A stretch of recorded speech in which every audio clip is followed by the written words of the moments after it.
உபதையா வந்து முக்கியமாக, அதாவது மற்ற மற்ற இப்போ ஜெரேமியா மற்றும் ஏசாயா முதலான முதலான ஆம், புஸ்தகங்கள்லாம் வந்து நம்ம நிறைய இன்டர் ரிலேட்டடான இன்ஃபர்மேஷனை வந்து நம்ம பல இடத்துல நம்ம பார்க்க முடியும். ஆனால் உபதேயாவில் பைபிளில் ரொம்ப நம்மளுக்கு இன்ஃபர்மேஷன் வந்து ரொம்ப கம்மியாக தான் இருக்குது. ஸோ ரொம்ப நம்ம அதை ரிலேட் பண்ணி படிக்கவோ இல்லை அதனுடைய மற்ற காரியங்களை மற்ற புக்கில் ரெஃபர் பண்ண இன்ஃபர்மேஷனும் வந்து ரொம்ப கம்மியாக தான் இருக்குது. ஸோ அதனால் ஃபஸ்ட்டு வந்து இதை எழுதியவர் வந்து உபதியா. இப்போ பைபிளில் வந்து வேதாகமத்தில் உபதியாங்கிற பேர் மட்டும்தான் இருக்குது. உபதியானா கடவுளுடைய கடவுளை கடவுளுடைய வார்த்தைகளை கொண்டு வருகிறவர்கள் என்பது அர்த்தம். ஸோ அவரை குறித்தும் பல எந்த வித ரொம்ப டீட்டெயில்டான காரியங்கள் எதுவுமே பைபிளில் இல்லை. ஸோ அதே போல் இவரை குறித்து இவர் யாருடைய மகனோ இல்லது இந்த சந்ததியில் வந்தாரோ இல்லை இந்த மாதிரியான சூழ்நிலையில் வந்து இந்த ராஜாவோட இருந்தார் அப்படிங்கிற மாதிரியான இன்ஃபர்மேஷன் எதுவுமே வந்து கிடையாது. ஸோ இதில் மெயினாக நம்ம முக்கியமாக எந்த விஷயத்த பார்க்கணும் அப்படின்னா, அதாவது ஏதோமியர்கள் அப்படின்னா நான் இப்போது ஓரிவாக சொல்கிறேன்.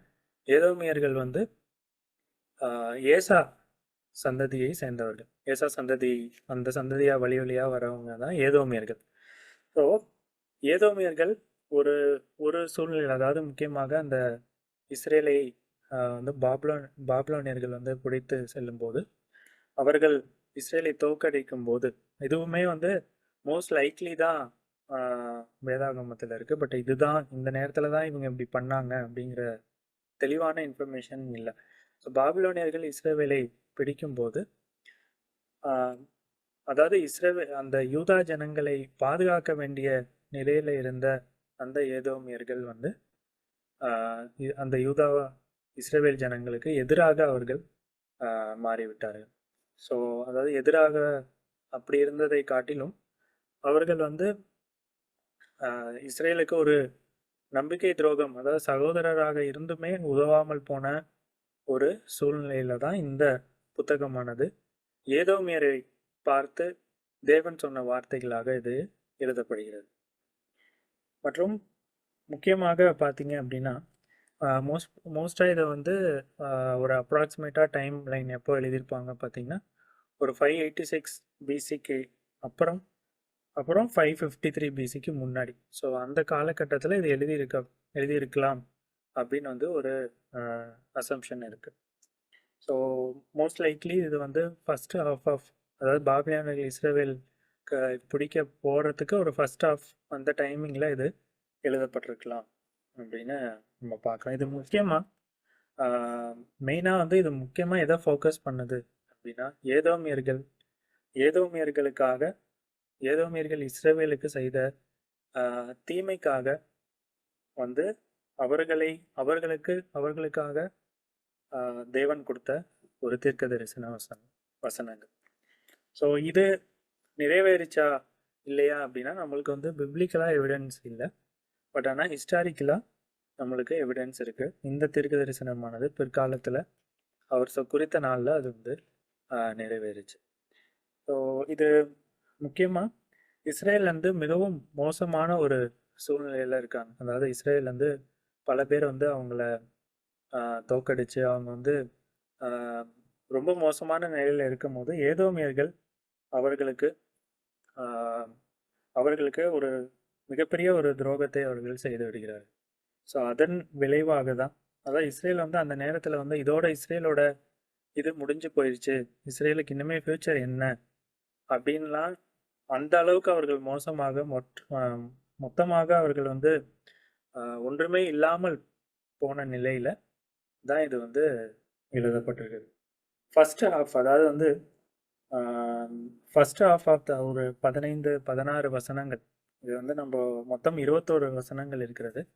இதில் வந்து ஃபர்ஸ்ட் ஹாஃப் வந்து அட்ரஸஸ் வந்து, அதாவது அவர்களை குறிக்கிறது, ஏதோமியர்களை வந்து சிங்குலரில் வந்து இந்த வசனங்கள் எல்லாம் குறிக்கிறது. செகண்ட் ஹாஃப், அதாவது 15-16 வசனங்கள்ல இருந்து 21ஆம் வசனங்கள் வரை அது வந்து எருசலேமையும் இஸ்ரவேல் மக்களையும் குறித்து அவங்கள ஃபோக்கஸ் பண்ணி இந்த வார்த்தைகள் இருக்கும்.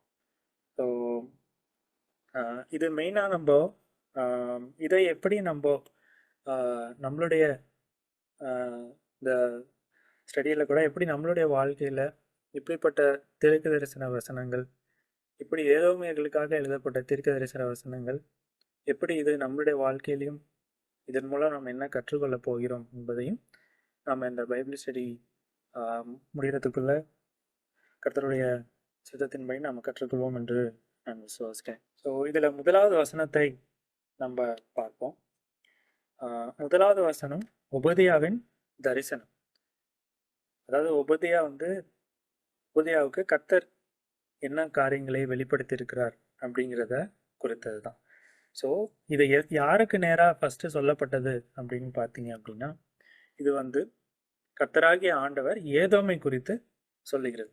நான் முன்னாடியே சொன்னது படி ஏதோம் அப்படிங்கிறது எதை குறிக்கிறாங்க அப்படின்னா, ஏசாவனுடைய சந்ததியில் வந்தவங்க ஏதோம் என்கிற மலையில் அவங்க குடியிருக்காங்க. ஸோ அதை அவங்கள நோக்கி தான் இந்த காரியங்கள் சொல்லப்படுகிறது. ஸோ இதோட பேக்ரவுண்டு பார்த்தோம் அப்படின்னா, நான் முன்னாடியே சொன்னது போல் ஏதோமியர்கள் இஸ்ரவேலுக்கு எதிராக மிக மோசமான சில காரியங்களே அவர்கள் செய்தார்கள், சகோதரர் என்றும் பாராமல். ஸோ அதுதான் ஃபஸ்ட்டு. ஸோ அடுத்து நம்ம பார்த்தோம் அப்படின்னா, எலும்புங்கள் அதற்கு விரோதமாக யுத்தம் பண்ண எழும்புவோம் வாருங்கள் என்று அறிவிக்க ஸ்தானாபதி ஜாதிகளிடத்தில் அனுப்பப்படும் செய்தியை கர்த்தர் சொல்ல கேட்டோம். ஸோ இதில் பார்த்தீங்க அப்படின்னா, இந்த ஏதோமியர்கள் ஏதோமியர்கள் மீது கர்த்தர் மிகவும் கோபம் உடையவராக இருக்கிறதை நம்ம இந்த இடத்துல பார்க்க முடியுது. கர்த்தர் இஸ்ரவேலுக்கு செய்த அந்த காரியங்கள் மிகவும் கர்த்தருடைய பார்வையில் அது கர்த்தருக்கு மிகவும் கோபமூட்டிய ஒரு விஷயமாக அது இருக்கிறது. ஸோ அதனால தான் இந்த ஃபஸ்ட்டு வேர்ஸ்லேயே அவர் சொல்கிறாரு, எலும்புங்கள் என்னவென்றால் எலும்புங்கள் அதற்கு விரோதமாக யுத்தம் பண்ண எழும்புவோம் வாருங்கள் என்று அறிவிக்க ஸ்தானாபதி ஜாதிகளிடத்தில் அனுப்பப்படும் செய்தியை கர்த்தர் சொல்ல கேட்டோம். இது மனுஷர்களோ இல்லை வேற உபதியாவோ இல்லை, உபதியா மூலமாக கர்த்தர் இந்த வார்த்தைகளை ஏதோமியருக்கு எதிராக இந்த காரியங்களை நம்ம சொல்றதை கேட்டோம். இதன் மூலம் நம்ம முதலாவது காரியம் என்ன சொல்லுகிறார் என்றால், கர்த்தர் இஸ்ரவேல் பக்கம் இருக்கிறதை நம்ம பார்க்க முடிகிறது. கர்த்தருடைய ஜனமாகிய இஸ்ரவேலோடு தேவன் இருக்கிறார். இஸ்ரவேலை தேவன் வழி நடத்துகிறார். இஸ்ரவேலுக்கு என்ன வந்தாலும் அதை விசாரிக்கிறவராக இருக்கிறார் என்பதை இந்த வார்த்தை நமக்கு தெளிவுபடுத்துகிறது.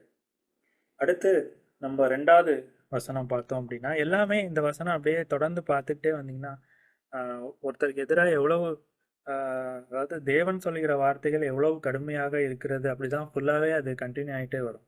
ஸோ தேவனுக்கு விரோதமாய் இருக்கிறவர்கள் மேல் அவருடைய கண்ணோட்டம் எப்படியாக இருக்கும் என்பதை குறித்து தான் தொடர்ந்து அப்படிப்பட்ட ஒரு ஏதோமியர்களுக்கு எதிராக ஒரு கர்சிங்காக தான் அவர் சொல்லிக்கிட்டே இருப்பார். ஸோ தொடர்ந்து நம்ம ஃபாலோ பண்ணோம்னா இதுலேருந்து நம்ம நிறைய காரியங்களையும் நம்ம கற்றுக்கொள்ள முடியும். ஸோ 2வது வசனம் பார்த்தீங்கன்னா, இதோ நான் உன்னை ஜாதிகளில் சிறுக பண்ணினேன், நீ மெத்தவும் அசட்டை பண்ணப்பட்டிருக்கிறாய். ஸோ இதுவுமே பார்த்தீங்க அப்படின்னா தன் ஜனத்துக்கு எதிராக அந்த ஏதோமியர்கள் செயல்பட்டுட்டாங்க அப்படின்னு சொல்லி அவர்களை வரும் காலத்திலே அவர்கள் எப்படி இருப்பார்கள் என்பதை இந்த இடத்துல அவர் குறிக்கிறார். இதோ நான் ஜாதிகளில் உன்னை சிறுக பண்ணினேன், நீ மெத்தவும் அசட்டை பண்ணப்பட்டிருப்பாய்.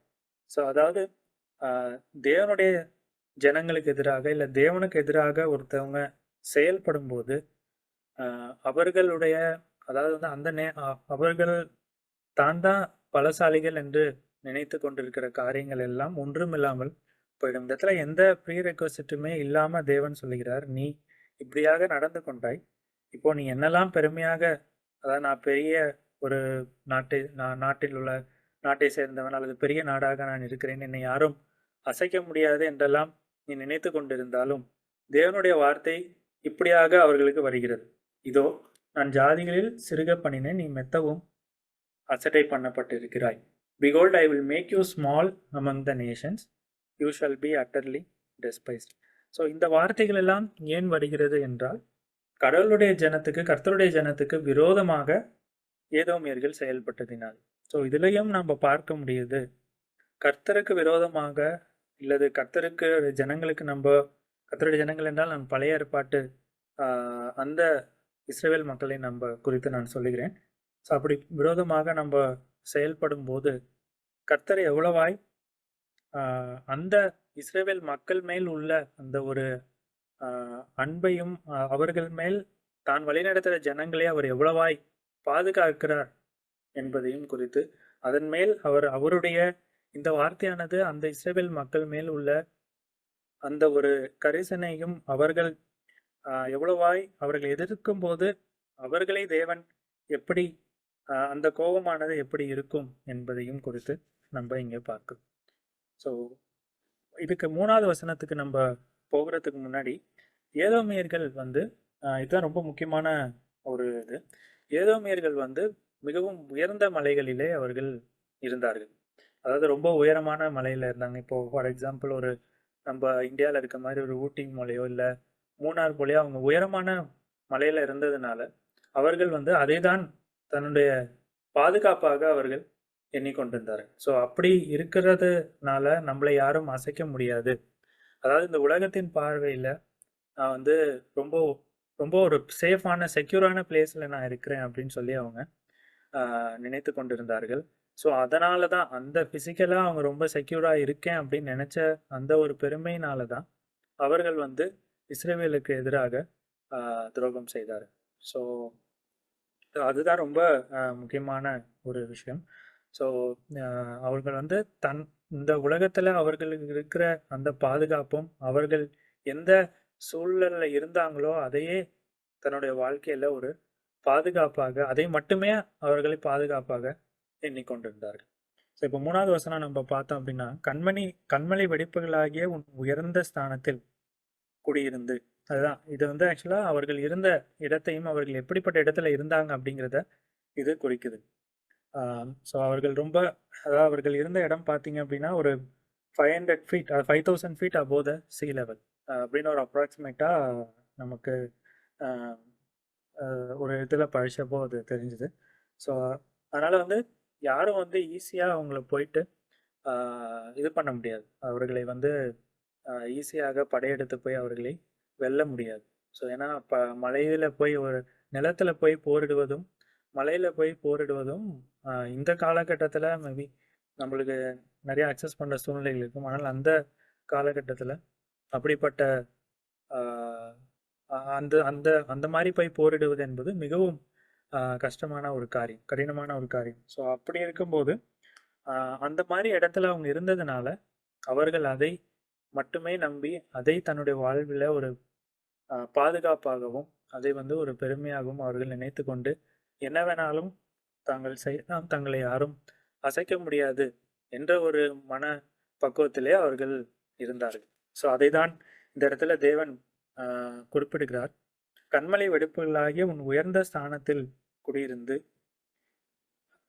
என்னை தரையிலே விழத்தழுகிறவன் யார் என்று உன் இருதயத்தில் சொல்லுகிறவனே, உன் இருதயத்தின் அகந்தை உன்னை மோசம் போக்குகிறது. ஸோ அதாவது அந்த இடத்துல இருக்கிறதுனால அவங்க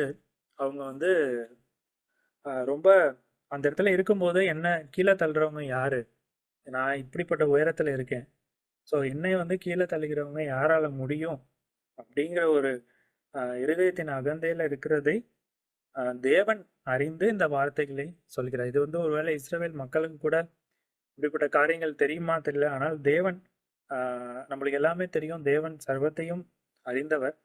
ஸோ எதனால அவங்க பண்ணாங்க அப்படிங்கிறத கர்த்தர் தரிசனமாய் உபதேயாவுக்கு காண்பிக்கிறார்.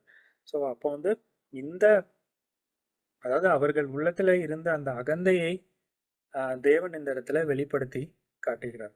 ஸோ அதே போல இந்த இடத்துல நம்மளும் பார்க்க வேண்டியது என்னன்னா, ஒரு நம்முடைய வாழ்க்கையிலும் இந்த வசனங்கள் இந்த காரியங்களை நம்ம பார்க்கும்போது நம்முடைய வாழ்வும் நம்ம ஃபிசிக்கலாக இந்த உலகத்தில் இருக்கிற சூழ்நிலைகளை ஆஹ், நான் மட்டுமே நாம் நம்பி இருக்க கூடாது. முழுமையுமாக நம்மை படைத்தவரையும் நம்மை வழிநடத்துகிறவரையும் தான் நான் நம்பி இருக்கணும்.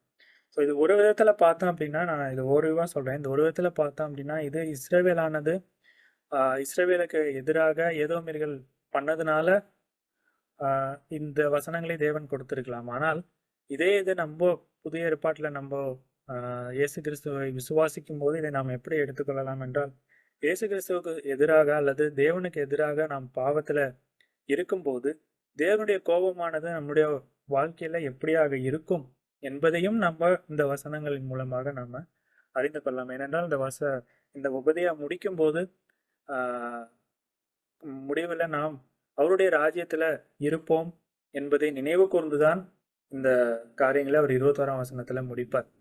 ஸோ அப்படியாக அவர் இது பண்ணும்போது தேவனுக்கு விரோதமாக நாம் பாவ வாழ்க்கையிலேயே நம்ம இருக்கும்போது தேவனுடைய கோபம் நம் மீது நிலைநிற்கும். ஸோ அந்த அந்த ஒரு காரியங்களையும் நம்ம இதில் தொடர்ந்து படிக்கும்போது நாம் கற்றுக்கலாம். ஸோ இப்போ மறுபடியும் நம்ம 3வது வசனத்துக்கு வரும்போது இதுக்கு ரிலேட்டடாக நம்ம இந்த பெருமையை குறித்து நம்ம பார்க்கும்போது நீதிமொழிகள் 15ஆம் அதிகாரம் 25ஆம் வசனத்தை நான் வாசிக்கிறேன். நீதிமொழிகள் 15:25ஆம் வசனம்.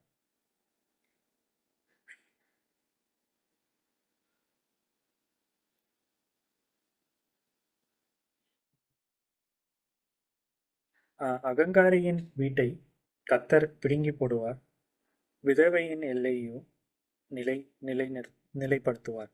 ஸோ அதே போல் நம்ம பெருமையாக இருக்கிற எந்த காரியத்தையுமே, அதாவது இந்த உலக பிரகாரமாக இருக்க காரியங்களை வைத்து நான் ஏதாவது ஒரு சூழ்நிலையில் நான் பெருமையாக இருக்கிறேன், அதையே நான் நம்பி இருக்கிறேன், என்னுடைய நம்பிக்கையானது என்னை ரட்சித்த கத்தரை நோக்கி இல்லை அப்படின்னா அவர்களுக்கு எதிராக தேவன் இருக்கிறார் என்பதை நாம் இதன் மூலம் நம்ம புரிந்து கொள்ளணும். பெருமை என்பது ஒரு பாவம்.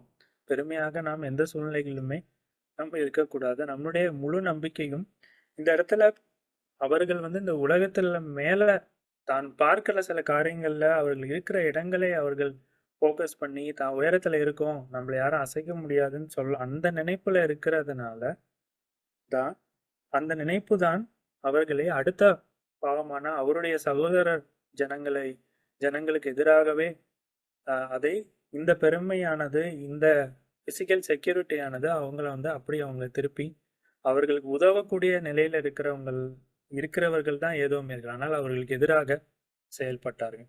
ஸோ நாமும் இந்த காரியங்கள்ல நம்ம ஜாக்கிரதையா இருக்கணும். ஸோ இன்னொரு வசனம் கூட நம்ம பார்க்கலாம். யாக்கோபு 4:6, ஜேம்ஸ் 4:6.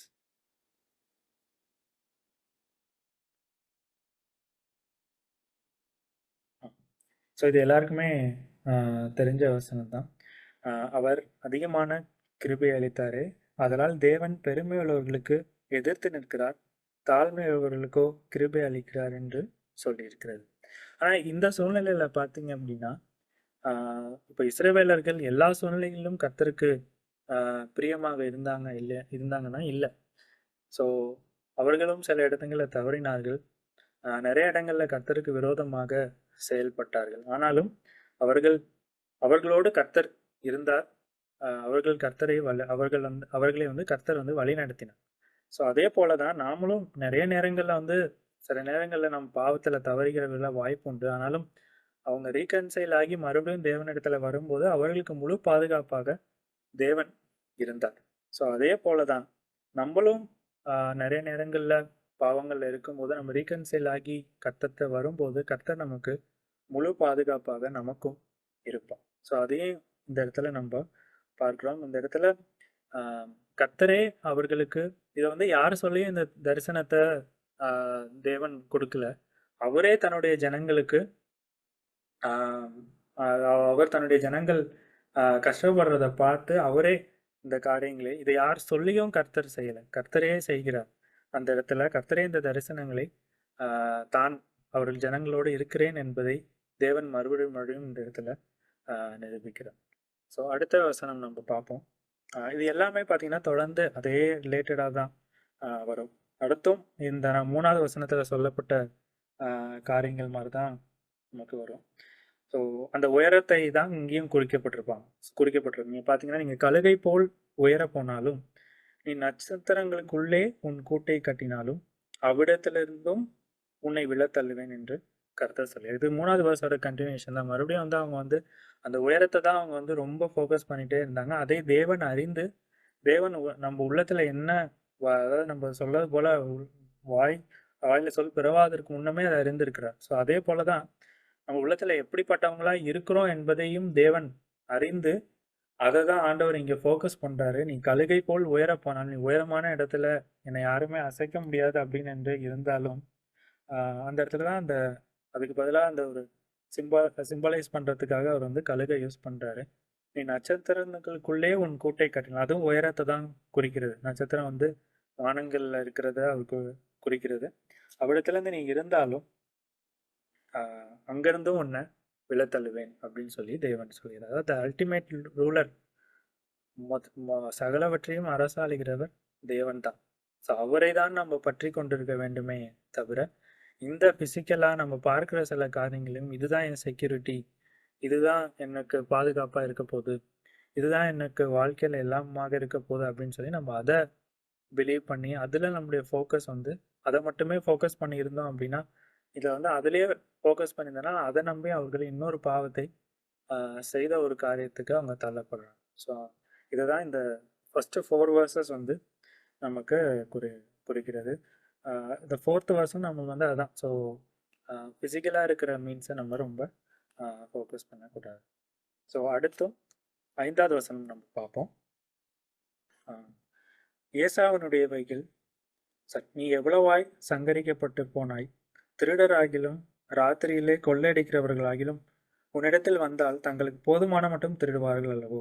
திராட்சை பழங்களை அரிக்கிறவர்கள் உன்னிடத்தில் வந்தால் சில பழங்களை விட்டு விடுவார்கள் அல்லவோ? ஏசாவினுடையவைகள் எவ்வளவாய் தேடி பார்க்கப்பட்டது! அவனுடைய அந்தரங்க பொக்கிஷங்கள் எவ்வளவாய் ஆராய்ந்து எடுத்துக் கொள்ளப்பட்டது. அதாவது எப்பவுமே இதுலயே வந்து ஆண்டவர் வந்து ஒரு அ சாபமா தான் இந்த காரியங்களை அவர் சொல்லுகிறார். ஸோ எப்பவுமே இப்ப திருடன் வந்தான் அப்படின்னா, கொஞ்சமாவது அவன் எல்லாத்தையும் எடுத்துட்டு மாட்டான். ஸோ ஏதாவது முக்கியமான ஒரு ஆ பொருள இல்ல அத மட்டும் தான் எடுத்திருப்பான். இப்போ அதே போல தான் அவர் என்ன பண்ணார், இந்த திராட்சை கொடிகளையும் அவர் இப்ப திராட்சை பழங்கள திருட வந்தாங்கன்னா, கொஞ்சம் திராட்சை பழங்கள திருடன்ட்டு மீதிய கொஞ்சம் விட்டுட்டு போவாங்க. ஸோ எல்லாத்தையும் வந்து ஒரு திருடனால திருட முடியாது. ஆனா, இங்க சொல்றாரு, ஏசா அந்த ஏதோமியர்களோட நிலைமை வந்து ஆ மிகவும் அந்த அளவுக்கு திருடும்போது எல்லாத்தையும் திருடிட்டு போற மாரியான நிலைமை. மொத்தமுமே உன்ட்ட எதுவுமே இல்லாத அளவு நான் உன்னைய வெறுமையாக்குவேன் அப்படிங்கிறத அவரு சொல்றாரு. இந்த இடத்துல 6வது வசனத்துல நம்ம பார்த்தோம் அப்படின்னா, ஏசாவினுடையவைகள் எவ்வளவாய் தேடி பார்க்கப்பட்டது. இந்த இடத்துல நம்ம ரொம்ப கொஞ்சம் அந்த ஹிஸ்டரி நம்ம பார்த்தோம் அப்படின்னா, நீங்க ஃப்ரீயா இருக்கும்போது ஆதியாகமம் 36ஆம் அதிகாரம் ஆ படிச்சு பாருங்க. ஒரு நிமிஷம் நான் ஓரிவா நான் சொல்றேன்.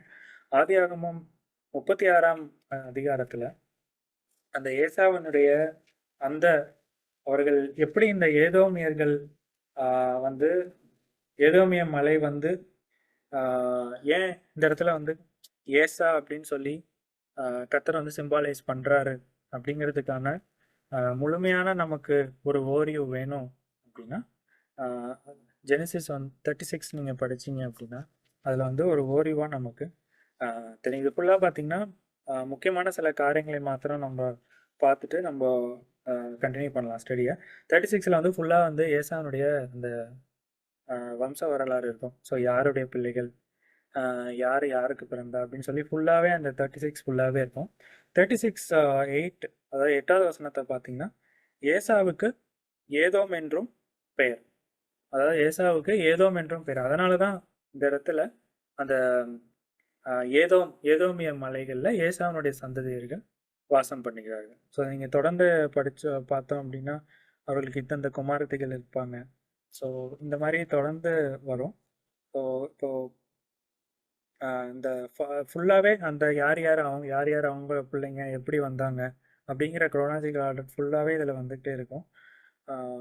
Last 40th verse, sorry 43rd வெர்ஸ்ல நீங்க பார்த்தீங்கன்னா, இந்த ஏதோமியருக்கு தகப்பன் ஏசா. அதனால இந்த உபதியால நீங்க பார்க்கும்போது அது இன்டர்சேஞ்ச் பண்ணி யூஸ் பண்ணிட்டே இருப்பாங்க. ஸோ ஏசா, எதோமியர்கள் அப்படின்னு சொல்லி சில இடத்துல இது ஏசாவை குறிப்பதற்காக ஏசாவுடைய சந்ததியிலிருந்து அந்த பகையானது ஆஹ், பல காலம் தொடர்ந்து இஸ்ரேவேலுக்கும் ஏசாவுக்கும் பகை பல காலம் தொடர்ந்து இருந்தனால அதை சிம்பாலைஸ் பண்றதுக்காக அடிக்கடி வந்து இங்க வந்து ஏசா ஏதோமியர்கள் அப்படின்னு சொல்லி மாத்தி மாத்தி சொல்லிட்டே இருப்பாங்க. ஸோ இதை வந்து நம்ம கிளியரா எப்படி வந்தாங்க அப்படின்னா நம்ம வந்து இந்த ஜெனிசிஸ் 36 நம்ம படிக்கணும். இன்னொன்று முக்கியமானது மட்டும் சொல்லிடுறேன். ஏதோ ஏசாவனுடைய அதாவது கிராண்ட்சன் வந்து தேமான். ஸோ தேமானை பற்றியும் அது வந்து 36:11 இருக்கு. எலிபாசின் குமாரர் தேமான், ஓமார், செப்போ, கத்தம். ஸோ இது வந்து இந்த தேமான் அப்படிங்கிறவரையும் கொடுத்து தேமான் அந்த அவரை பற்றியும் சில காரியங்கள் வந்து இதில் வரும். இது வந்து ஏசாவனுடைய கிராண்ட்ஸ். ஓகே, ஸோ மறுபடியும் நம்ம ஓகே நீங்கள் ஃப்ரீயாக இருக்கும் போது படித்து பார்த்தீங்கன்னா இன்னும் கொஞ்சம், ஏன்னா இந்த உபதியாவில் வந்து அதிகமான இன்ஃபர்மேஷன் வந்து இல்லை. ஸோ இது இன்னும் நம்ம தெளிவாக புரிஞ்சுக்கணும் அப்படின்னா ஆதியாகமம் 36 அப்புறம் எரேமியா 49 அதிகாரமும் நம்ம படித்து பார்த்தோம் அப்படின்னா அது வந்து நமக்கு கொஞ்சம் இன்னும் கொஞ்சம் இதை நம்ம புரிந்து கொள்வதற்கு ஏதுவாக இருக்கும். ஓகே, மறுபடியும் நம்ம உபதியா வந்துடலாம். ஸோ ஓகே, ஸோ இதில் வந்து இதுதான் 5 and 6 வந்து கர்த்தர் வந்து அதான் சொல்ல கொஞ்சம் கூட, அதாவது திருடன் எப்போவுமே நான் சொன்ன மாதிரி திருடன் கொஞ்சம் விட்டுட்டு போவான். எப்போவுமே திருடான் எல்லாரும் திருடானா அந்த அளவுக்கு கூட விடாமல் உன்னை நான் ஒன்றும் இல்லாமல் நான் உன்னை பண்ணுவேன் அப்படிங்கிறத இந்த இடத்துல வந்து தேவன் வந்து சொல்லி, இது வந்து எல்லாமே எதை குறிக்கிறது அப்படின்னா தேவனுடைய கோபமானது எப்படிப்பட்டதா இருக்கும். தேவனுக்கு பிரியம் இல்லாமல் ஒரு ஜனமோ அல்லது ஒரு மனிதனோ இருக்கும்போது அது அவர்கள் மீது எவ்வளவு ஒரு கோபத்தை உண்டாக்கும் அப்படிங்கிறத இந்த வசனங்கள் நமக்கு வெளிப்படுத்துகிறது. அதே போல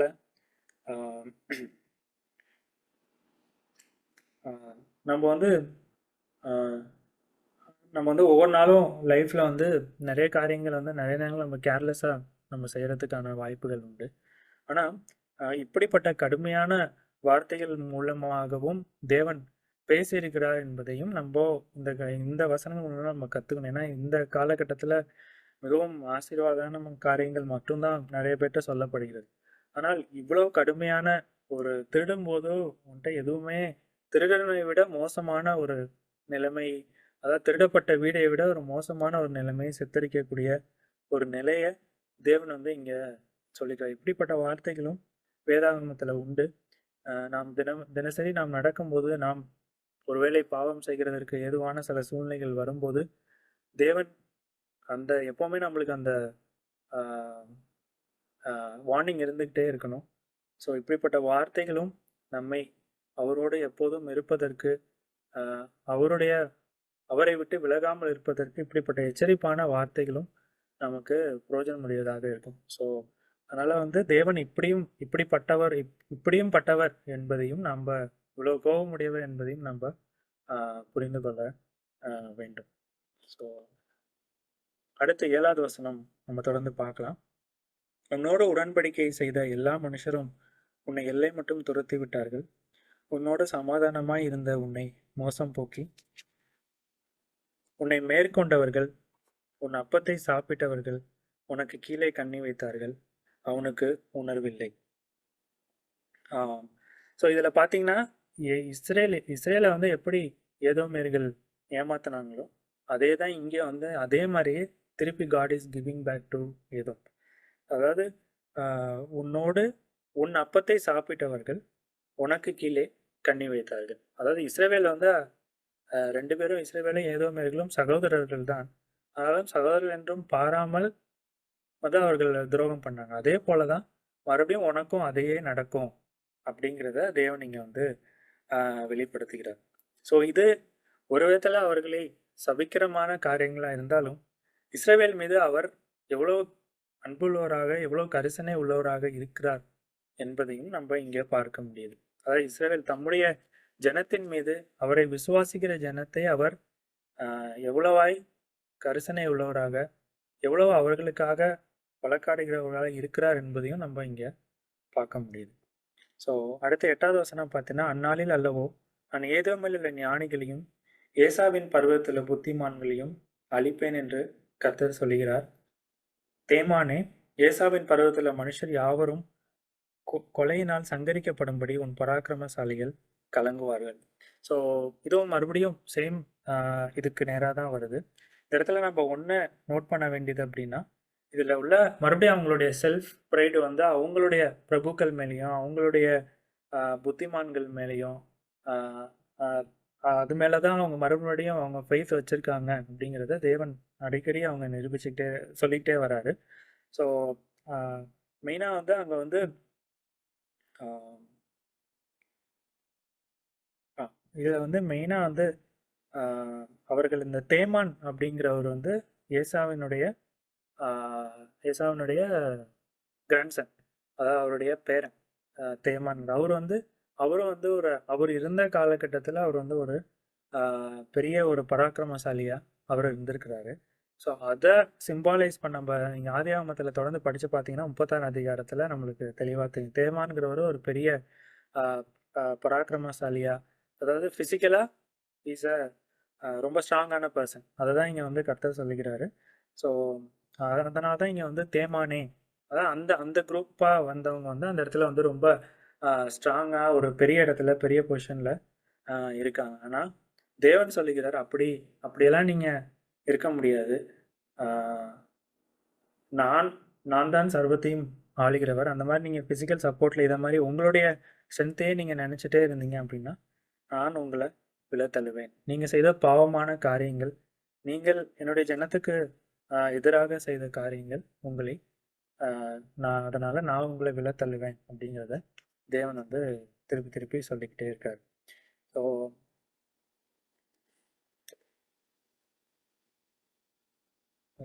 ஸோ இது வந்து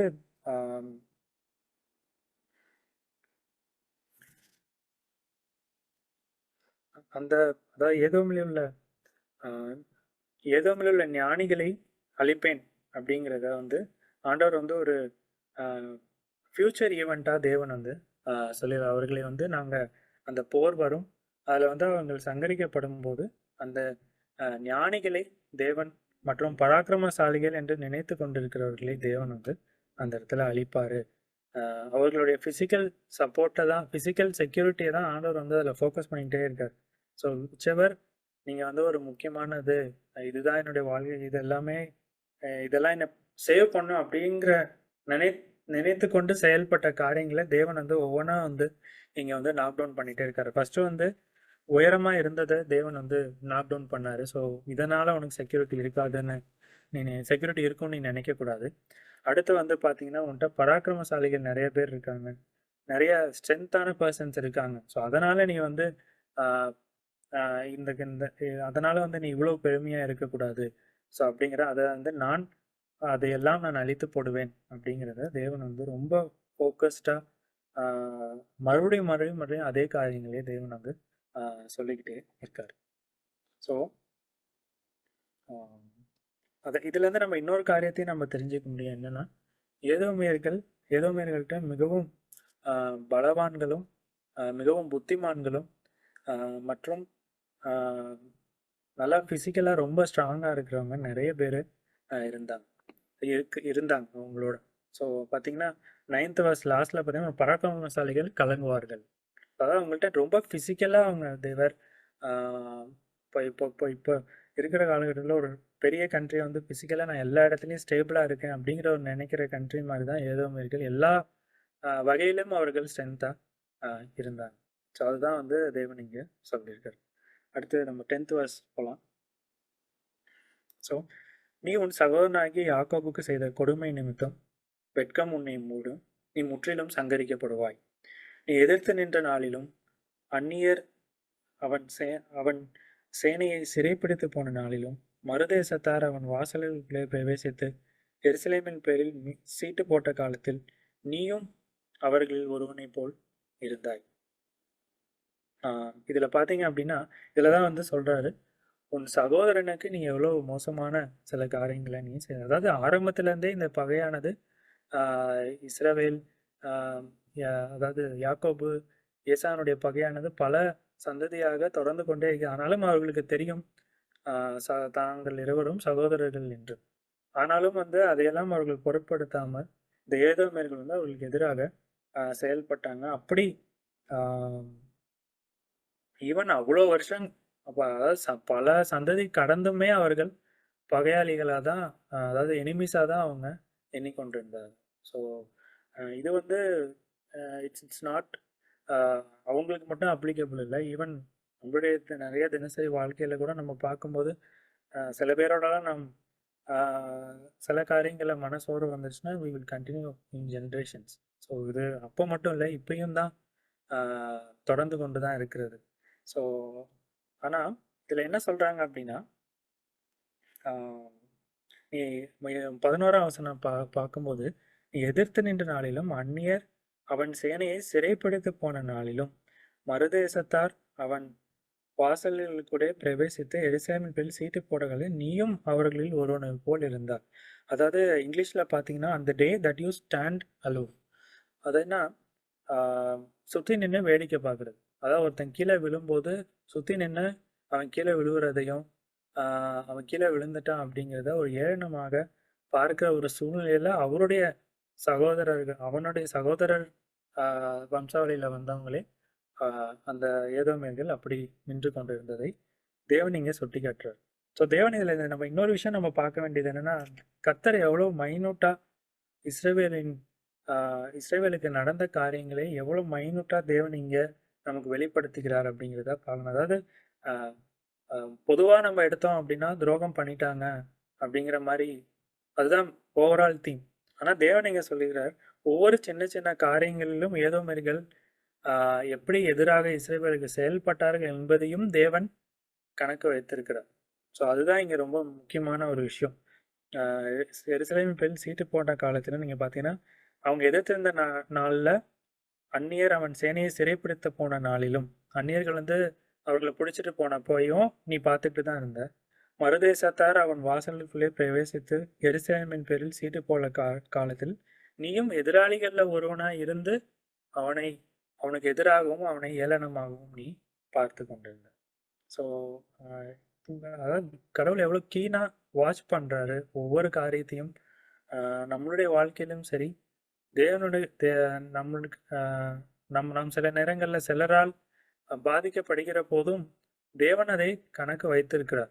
ஸோ கர்த்தர் வந்து எதையுமே பார்க்காமையோ, வேதம் அழகாக சொல்கிறது நம்ம உள்ளந்தெரியங்களை அறிந்த தேவன். ஸோ அப்போ வந்து சகலத்தையும் அவர் கணக்கு வைத்து ஒவ்வொன்றையும் உன்னிப்பாக கவனிக்கிற ஒரு தேவனாய் இருக்கிறார். கடவுள் பயங்கர வாட்ச்ஃபுல்லா அவருடைய ஜனங்கள் மேல இருக்கிறார் அப்படிங்கிறத நம்ம இந்த இடத்துல நம்ம பார்க்க முடியுது. 12ஆம் வசனமும் இதோட கண்டினியூஷன் தான். உன் சகோதரன் அந்நிய வசமான நாளாகிய அவனுடைய நாளை நீ பிரியத்தோடைய பாராமலும் யூதா புத்திரருடைய அழிவின் நாளிலே அவர்கள் நிமித்தம் சந்தோஷப்படாமலும் அவர்கள் நெருக்கப்படுகிற நாளில் நீ பெருமையாக பேசாமலும் இருக்க வேண்டியதா இருந்தது. ஓகே, ஸோ ஃபர்ஸ்ட் நம்ம 11 முடிச்சிடலாம். ஸோ அந்த மாதிரி கடவுள் இந்த நேரங்களில் இது வந்து நமக்கு ஒரு 10 11 இட்ஸ் ஒரு ஆறுதலான வசனங்களாக நமக்கு நாம் பார்க்க வேண்டும். ஸோ ஒவ்வொரு சூழ்நிலைகளுக்குள்ளாக நம்ம கடந்து போகும்போதும் இதை வந்து தேவனுக்கு தெரியாதோ, நான் போகிற சூழ்நிலைகள் தேவனுக்கு தெரியாதோ அப்படிங்கிறதெல்லாம் கிடையாது. தேவன் ஒவ்வொரு சின்ன சின்ன காரியங்களையும் தேவன் நம்ப மறந்திருந்தாலும் அவர் கணக்கில் வைத்திருக்கிறார். இந்த நேரத்தில் இஸ்ரவேல் எப்படியாக ஏதோமியரால் மிகவும் துரோகத்தின் சூழ்நிலைகளுக்குள்ளாக அவர்கள் கடந்து போனார்கள், அவர்கள் இருந்தார்கள் என்பதை எப்படிலாம் ஏதோமியர்கள் கொடுமைப்படுத்தினார்கள் அப்படின்னத கர்த்தர் வந்து தெளிவாக இந்த இடத்துல வெளிப்படுத்துகிறார். அதை தன் நினைவுகளில் அதை வைத்திருக்கிறார்.